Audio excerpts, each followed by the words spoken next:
Hi, and welcome to this live reading from The Book of Fears by K.S. Gantt. And this is presented by Itsy Bitsy Book Bits. Chapter 1. Let's go home, Wolfie. Autophobia, the fear of abandonment and being abandoned by someone. Jonathan straightened his gray-on-gray paisley tie. It took hours of YouTube videos and a lot of practice to perfect the art of tying the perfect half-Windsor. YouTube became the father he never had. Tonight was a big night, and he wanted to look his best for Sasha. It was their 6-month anniversary, and he was going to ask her to move in. Jonathan already had an engagement ring tucked away in the back of his dresser drawer, but he wanted to wait a little longer before he popped the question.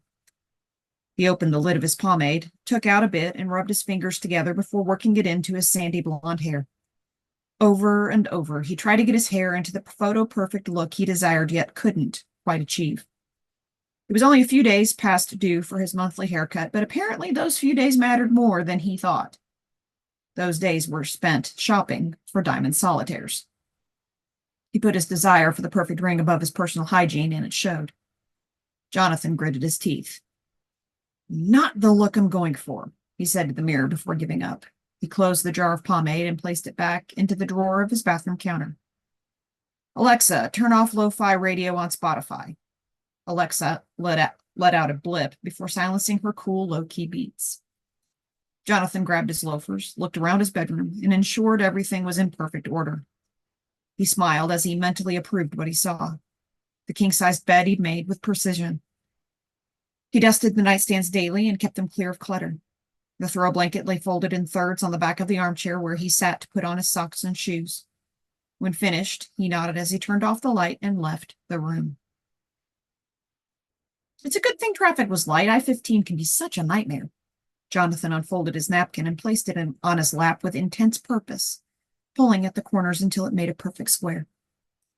Luckily, we made it with a few minutes to spare. Jonathan captured her gaze and smiled. Sasha looked away. We were here 7 minutes early. We made it in plenty of time. Yes, well, we didn't want them thinking we wouldn't show up. No one likes that, do they? Sasha shifted in her seat. I suppose not. Jonathan glanced up and gave a light clap. Oh, great. Our server. Good evening. My name is Oscar, and I'll be serving you tonight. Our chef has created some delightful dishes this evening that you will not see on the menu. Would you like to hear them? Oscar pulled out a notebook from his apron. Or would you like to wait and start with drinks and appetizers? Hi, Oscar. I think we'll pass on the specials. We know what we want. Can we order everything now? Oscar nodded, and Sasha frowned. Can we have a bottle of the Routstock Cabernet and a few glasses of water? Then we'd like to start with the oysters. We'll skip salads, though, to save room for dessert. He paused to look to Sasha for agreement. I'll have the strip of Pho-bi-a, and my lovely lady will have the filet, butterflied medium well.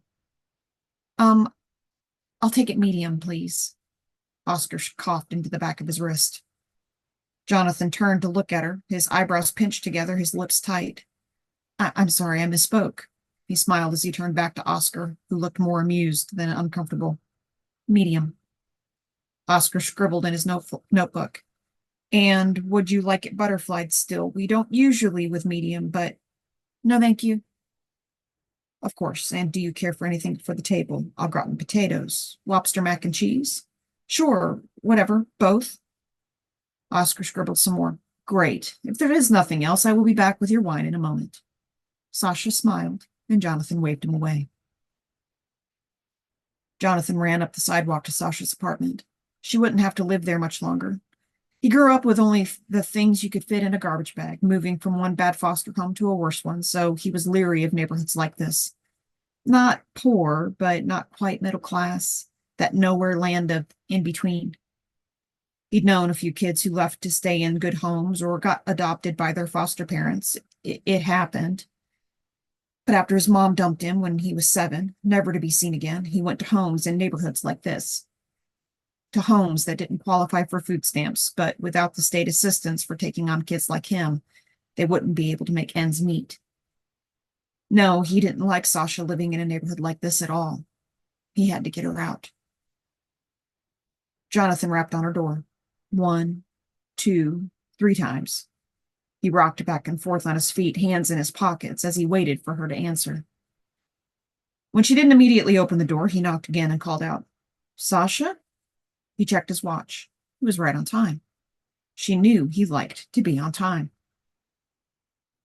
Jonathan removed his phone from his front pocket and checked to see if she had texted that she'd be late. Nothing. He tapped his foot a few times and raised his well-manicured hand to knock again, just as the lock clicked and the door opened. A slight woman with soft brown curls opened the door, her eyes downcast. "Sorry, I'm late." Jonathan lifted her chin in an effort to make her meet his gaze, but she wouldn't look at him. "Hey, it's okay, I forgive you. You ready? We're headed to the Capitol Grill. Steak cooked to perfection. Think I'll even get some oysters on the half shell. Sound good?" Sasha looked back over her shoulder, met his gaze for the first time, shrugged her shoulders, and stepped beyond the doorframe. Jonathan reached behind her and closed the door. "Got your key? You have to lock up tight, especially in a neighborhood like this." He stuck out his hand, waiting for her to hand over the key. "Don't want anything to happen to my girl, right?" Sasha shrugged again and handed him the key. It's not so bad. Yet." He locked the door and handed her back the keys. "Just because nothing hasn't happened doesn't mean nothing will. Back when I was growing up, kids would break into homes all the time just to steal pocket change, cigarettes, and alcohol. Never mind the grown-ups. Who knows what's going on now?" Sasha turned back to Jonathan and placed her key into her purse. Jonathan motioned for her to walk before him. She stepped in front of him before agreeing. "Yeah, maybe." He placed a hand on the small of her back. "See, that's my girl." He didn't notice her body stiffen as they moved toward his car. Together they walked down the sidewalk, him pushing her along ahead of them. "Have to hurry. We have reservations for 7:30. Sasha only nodded as Jonathan rushed around her to place his hand on the door handle to unlock the door and open it for her. As she placed one foot on the floorboard to get in, he gently placed a hand on top of her head to keep her from hitting it as she settled into her seat. He didn't notice when she waved his hand away and fluffed her curls. Oscar delivered their dinner with flair, accompanied by a small crumb scraper to tidy the table. By that time, Jonathan was 2 glasses in, but Sasha had barely sipped her wine. "I suppose you were wondering why I brought you out for such a fancy dinner. I mean, it's not that you don't deserve it all the time, but this is special occasion stuff, right?" Jonathan asked as soon as Oscar was out of earshot. Sasha sliced off a piece of her tender meat and took a bite. She nodded her response instead. Jonathan reached over and patted her thigh. "Well, it's been almost 6 months, and I think you're pretty special. More than special. I've never met anyone I've wanted to be with before you." Jonathan reached for her hand, which she moved at the last moment. He gave a short laugh and said in a rush, "Sasha, I love you, and I think we should move in together." Sasha choked. Her fork clattered to the floor. "Oops, a little surprised, are we? These kind of things happen." Jonathan laughed as he looked around for Oscar. There was no need, as the server was already en route with the new fork. "So, what do you say? How about you leave that crappy apartment and move into my house? We can do it next weekend." Sasha avoided his gaze, and he bobbed his head around in an effort to make eye contact. "Whatever you owe in rent, I'll pay, no problem." Sasha took the fork from the smiling Oscar. "Thank you, I appreciate it." She watched as Oscar melted into the background. Jonathan, I can't do that." "Can't do what? Move in so soon? Give 30 days notice then, and do it afterward." Sasha pushed her plate away and set her new fork and knife across it. "No, Jonathan, I can't do any of it. I can't move in. I can't continue this relationship. I keep trying to tell you, but you don't listen." Now it was Jonathan who refused to look at her. He sliced a piece of steak off and swiped it in the pepper sauce before closing his eyes and placing it in his mouth. "I love this place. It's better than I thought it would be. Old school good, you know, a classic. That's what I thought you were, this classic girl stuck in a bad way." "Jonathan," he lifted his hand, cutting her off. "I understand how it is to be the good egg in a bad dozen, and I recognize this about you. That's why I know you aren't serious right now, because you understand how I am about people leaving. You aren't the kind of girl to abandon me." Sasha stared at her plate, her fingers twirling her curls repeatedly. "Not everyone stays together forever. People have to get to know each other to see if they're a good fit. I just don't think we're a good fit." Jonathan's hands gripped the edge of the table, his knuckles white. Why not? Honestly? Honestly. She stopped twirling her hair, but continued staring at her half-eaten meal. You're way too intense, she said. What does that even mean? He responded much too loudly. Sasha looked around to see if others had noticed the disruption. Only the closest table had glanced up. She smiled and nodded, and the couple resumed their eating. You're too possessive. I need something more relaxed, someone who lets me order my own food how I want, who lets me live where I want to live, and who lets me dress how I want to dress. I didn't say anything about how you dress tonight, Jonathan said, his voice raw and bitter. But you have before, and you will in the future. I just can't do this. I'm sorry. Sasha grabbed her purse and stood to go. Jonathan grabbed her wrist. But we belong together. You can't leave me, he pleaded, his eyes welling with tears. Not anymore. She jerked her arm free, turned, and left. Jonathan sat in the dark, staring at his blank wall. He'd left the porch light on, and it peeked through the blinds, creating an irregular pattern on the floor. He never decorated his house. Raised with no roots and constantly shuffled from one home to the next at a moment's notice, it turned him into a minimalist. He replayed all the times others had left him behind, tossed aside without a thought. He hoped it would be different this time, that someone would want him, but it never was. His father, his mother, the failure of any family members to step forward, and 11 foster homes. Jonathan guarded his heart and promised himself never to be vulnerable again. But Sasha had been different. He recognized that from the very first day they met. She couldn't leave him. I won't let her. His grip on the armrest of his chair relaxed. A slow smile spread across his face as an idea popped into his head. He closed his eyes and envisioned the plan. It's perfect. Jonathan jumped to his feet and ran down the hall. He would have to make a list of everything he needed before he could get Sasha back.